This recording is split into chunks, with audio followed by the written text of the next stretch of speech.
నిజామాబాద్ నగరంలో హనుమాన్ జయంతి సందర్భంగా నిర్వహించిన శోభాయాత్రలో అనూహ్య ఘటన చోటు చేసుకుంది. సాధారణంగా ఆధ్యాత్మిక ఉత్సాహంతో సాగాల్సిన ఈ ఊరేగింపు మధ్యలో ఒక వివాదాస్పద ఫ్లెక్సీ ప్రదర్శన వెలుగులోకి రావడం చర్చనీయాంశమైంది. ప్రశాంతంగా కొనసాగుతున్న ర్యాలీలో కొందరు యువకులు భారీ ఫ్లెక్సీని తీసుకొచ్చి ప్రదర్శించడం అందరి దృష్టిని ఆకర్షించింది. ఈ ఘటనతో వేడుకల గౌరవంపై ప్రశ్నలు తలెత్తుతున్నాయి.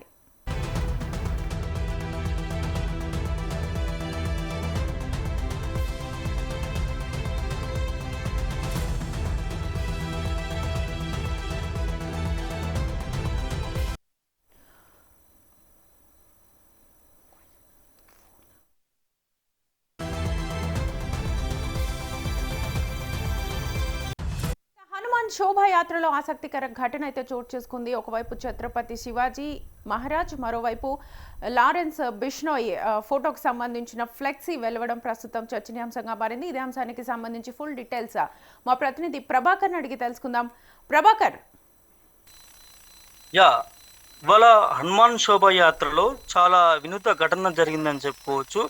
ఒకవైపు ఛత్రపతి మహారాజ్ చిత్రాన్ని ఉండగా, మరోవైపు దేశవ్యాప్తంగా చర్చకు కారణమైనటువంటి గ్యాంగ్స్టర్ లారెన్స్ బిష్నో ఫోటో వారి ఫ్లెక్సీలు పట్టుకొని కూడా కొంతమంది ఆ హనుమాన్ యాత్రలో కూడా కనిపించినటువంటి పరిస్థితి మనకి కనిపిస్తూ ఉన్నది. అయితే ఆ ఫ్లెక్సీ పేరులో కూడా హిందీలో ఆప్కా బాప్ ఆరాహే అని అంటూ కూడా, ఆప్కా బాప్ ఆరాహే అంటూ కూడా ఒక హెచ్చరిక లాగా కనిపించేలాగా నినాదం కూడా ఆ ఫ్లెక్సీలో మనకి క్లియర్గా కనిపిస్తూ ఉంది. అయితే ఆధ్యాత్మిక శోభాయాత్రలో ఇలాంటి సందేశాలు ప్రదర్శించడం ఏ మేరకు సముచితం అంటూ కూడా అనేక అంశంపై వివిధ వర్గాల నుంచి కూడా అభిప్రాయం వ్యక్తం అవుతున్నటువంటి పరిస్థితి మనకు కనిపిస్తూ ఉంది. అయితే ఈ ఘటనకు సంబంధించి ఫోటోలు, వీడియోలు సోషల్ మీడియా వేదికపై వేగంగా వ్యాప్తిస్తున్నాయి. అయితే కొద్ది గంటల్లోనే వేల సంఖ్యలో షేర్లు కావచ్చు, కామెంట్లు కావచ్చు రావడంతో ఈ విషయం మరింత చర్చకు దారితీసిందని కూడా చెప్పుకోవచ్చు. పలు నెటిజన్లు కావచ్చు ఈ చర్యలపై తీవ్ర ఆందోళన వ్యక్తం చేస్తున్నటువంటి పరిస్థితి మనకు కనిపిస్తూ ఉంది. ఆధ్యాత్మిక వేడుకల్లో ఇట్లా వివాదాస్పద వ్యక్తుల చిత్రాలను ప్రదర్శించడం వల్ల సమాజంలో ఉద్రిక్తత పరిస్థితులు ఏర్పడే అవకాశం ఉంటుందంటూ కూడా కొంతమంది అభిప్రాయపడుతున్నటువంటి పరిస్థితి కనిపిస్తూ ఉంది. అయితే కొందరు మాత్రం ఇది కేవలం యువకుల ఆలోచనగా భావిస్తూ పెద్ద వివాదం కాకుండా ఉండాలంటూ కూడా సూచిస్తున్నటువంటి పరిస్థితి కూడా మనకి కనిపిస్తూ ఉంది. అయితే లారెన్స్ బిష్నో పేరు ఇటీవల చాలా కాలంగా తరచుగా వార్తల్లో నిలుస్తున్నటువంటి పరిస్థితి కనిపిస్తుంది. పంజాబీ గాయకుడు సిద్ధు మూసేవాలా హత్య కేసులో అతని పేరు ప్రధానంగా వినిపించింది. అలాగే బాలీవుడ్ నటుడు సల్మాన్ ఖాన్కు కూడా బెదిరింపు కాల్స్ చేసినటువంటి కేసులో కూడా తనను కీలక నిందితుడిగా చూసినటువంటి పరిస్థితి కూడా కనిపించింది. అయితే ప్రస్తుతం అతను జైల్లో ఉన్నప్పటికీ అతని కార్యకలాపాలు కావచ్చు దేశవ్యాప్తంగా కూడా చర్చనీయాంశంగా మారుతున్నటువంటి పరిస్థితి కొంత ఆశ్చర్యాన్ని కూడా గురి చేస్తున్నటువంటి పరిస్థితి మనకు కనిపిస్తూ ఉంది. అయితే ఇలాంటి నేపథ్యం ఉన్నటువంటి వ్యక్తి ఫోటోని హనుమాన్ జయంతి శోభాయాత్రలో ప్రదర్శించడం అనేది సామాజికంగా అంశంగా మారుతూ ఉంది. అయితే భక్తి కార్యక్రమాల్లో ఇలా రాజకీయ లేదా నేర సంబంధిత ప్రతీకలు కలవడం వల్ల అసలు ఉద్దేశం దారి తప్పే ప్రమాదం ఉందని విశ్లేషకులకు భావిస్తున్నటువంటి పరిస్థితి. అయితే ఈ ఘటనపై అధికార యంత్రాంగం దృష్టి సారించే అవకాశం ఉందని భావించవచ్చు. అయితే భవిష్యత్తులో ఇలాంటి ఘటనలు పునరావృతం కాకుండా తగిన చర్యలు తీసుకోవాలంటూ కూడా ఇటు పోలీసులకు కూడా ఆశ్రయిస్తున్నటువంటి పరిస్థితి కనిపిస్తూ ఉంది. మొత్తంగా రవి బిష్ణోకు సంబంధించి కూడా ఇవాళ ఆ హనుమాన్ జయంతి శోభాయాత్రలో తన ఫ్లెక్సీ పట్టుకొని అందులో కూడా ఒక ప్రధాన ఉద్దేశంతోని ఆప్కి బాప్ హమారా హే అంటూ కూడా అలా ఆ ఫ్లెక్సీలో కూడా పేరు దానికి సంబంధించిన స్లోగన్ కూడా రాసి మరి ఫ్లెక్సీ చూపించడం అనేది కొంత వివాదాస్పదంగా మారిందని కూడా చెప్పుకోవచ్చు. ప్రభాకర్, అయితే ఇప్పటికే రాజాసింగ్కి సంబంధించి గతంలో కూడా కొన్ని బెదిరింపు కాల్స్ వచ్చాయి. ఈ బెదిరింపు కాల్స్కి సంబంధించి నేను అసలు భయపడనని చెప్పారు.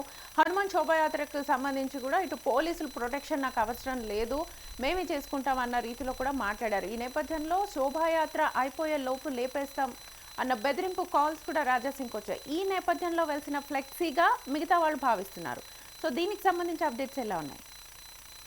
అంటే వాస్తవానికి రాజా సింగ్ సంబంధించి గతంలో కూడా నాకు ఎలాంటి పోలీసుల ప్రొటెక్షన్ అవసరం లేదు అంటూ కూడా రాజా సింగ్ చెప్పినప్పటికీ కూడా ఇవాళ రీసెంట్ గా రాజా సింగ్ కు బెదిరింపు లేఖలు అండ్ ఫోన్ కాల్స్ కూడా రావటం ఏంటి అన్నట్టు కూడా కొంత చర్చ సాగుతా ఉంది. అయితే ఇది కొత్త ఏమీ కాదు. రాజా సింగ్ కి కూడా ఈ ఏడాది జనవరిలో కూడా రాజా సింగ్ కి బెదిరింపు కాల్స్ వచ్చినటువంటి పరిస్థితి, బెదిరింపు లేఖలు కూడా వచ్చినటువంటి పరిస్థితి. ఆ లేఖల్లో కూడా అసభ్యకరమైన భాష, తనపై పోలీసులు భాష ఉండడం, అదేవిధంగా వారిపై పోలీసులు చర్యలు తీసుకోలేరని కూడా ఆ భాష అందులో పేర్కొనడం అనేది చాలా ఆశ్చర్యానికి గురి చేస్తున్న పరిస్థితి కనిపిస్తా ఉంది. అయితే ఆసిఫ్ నగర్కి చెందినటువంటి అబ్దుల్ హజీబ్ అనే వ్యక్తి పేరుతో ఈ లేఖ వచ్చిందంటూ కూడా తెలుస్తా ఉన్నది. అయితే గతంలోనూ కూడా రాజా సింగ్ కు బెదిరింపు కాల్స్ వచ్చాయి. ఇప్పుడు ఆ లేఖ రావడం కూడా కొంత చర్చనీయాంశంగా మారిందని కూడా చెప్పుకోవచ్చు.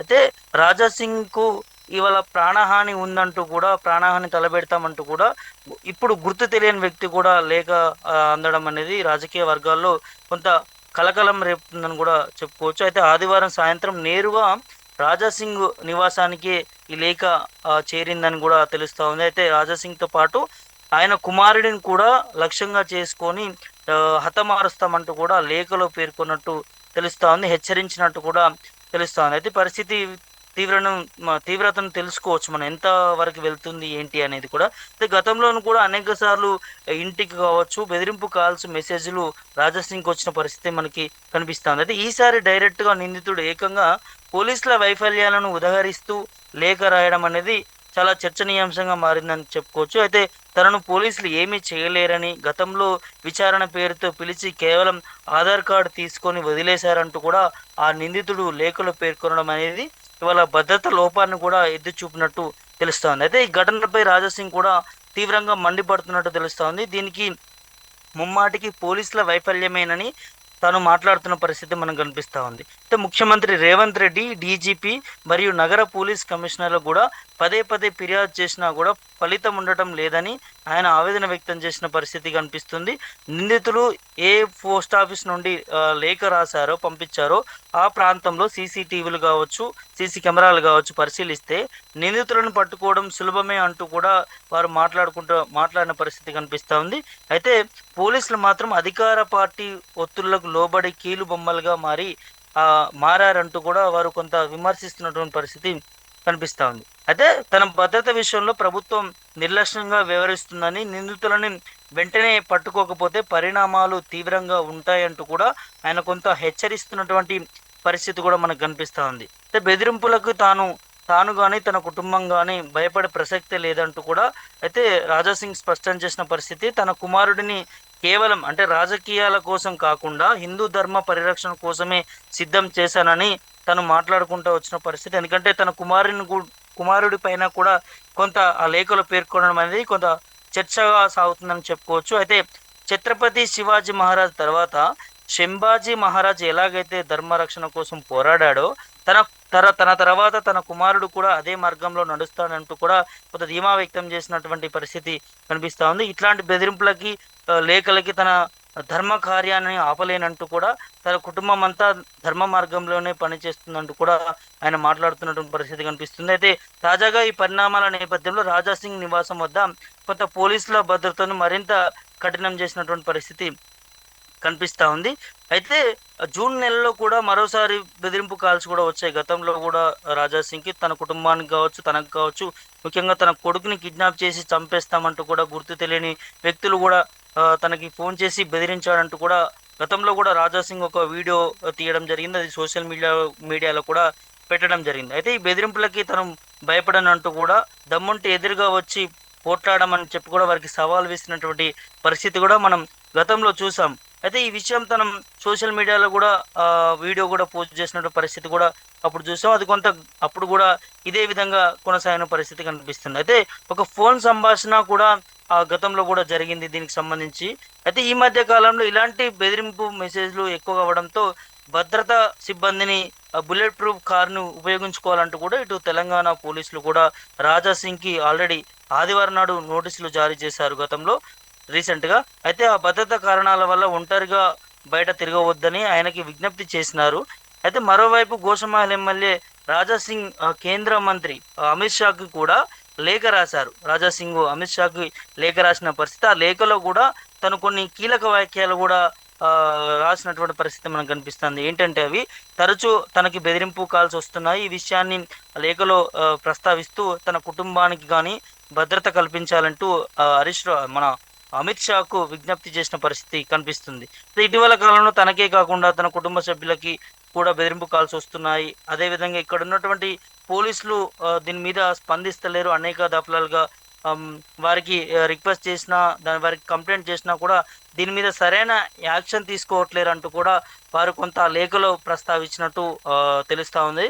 అయితే ఇంకోసారి కూడా నేను రిక్వెస్ట్ చేయను, ఇక ఇప్పటి వరకు కూడా సమన్వయంతో పనిచేశాను, సమన్వయంతో ఉన్నాను, నేను ఇక నుంచి పోలీసులను కానీ ఎవరిని కానీ నేను రిక్వెస్ట్ చేయబోను అంటూ కూడా ఆ లేఖలో పోస్ట్ చేసినటువంటి పరిస్థితి మనకు కనిపిస్తూ ఉంది. ఇక హెచ్చరిస్తున్నట్టు కూడా తెలంగాణ పోలీసులకు కావచ్చు, ఇటు ప్రభుత్వానికి కావచ్చు, తనకి ఏం జరిగినా కూడా ప్రభుత్వాన్ని బాధ్యత, పోలీసులదే బాధ్యత అంటూ కూడా వారు చివరిగా మాట్లాడుకుంటూ వచ్చినటువంటి పరిస్థితులు చూస్తున్నాం. మరి దీని మీద పోలీసులు కావచ్చు, ఇటు తెలంగాణ ప్రభుత్వం ఎట్లాంటి యాక్షన్ తీసుకుంటుందనేది ఖచ్చితంగా వేచి చూడాల్సినటువంటి అవసరం ఉన్నది. Right Prabhakar, thank you.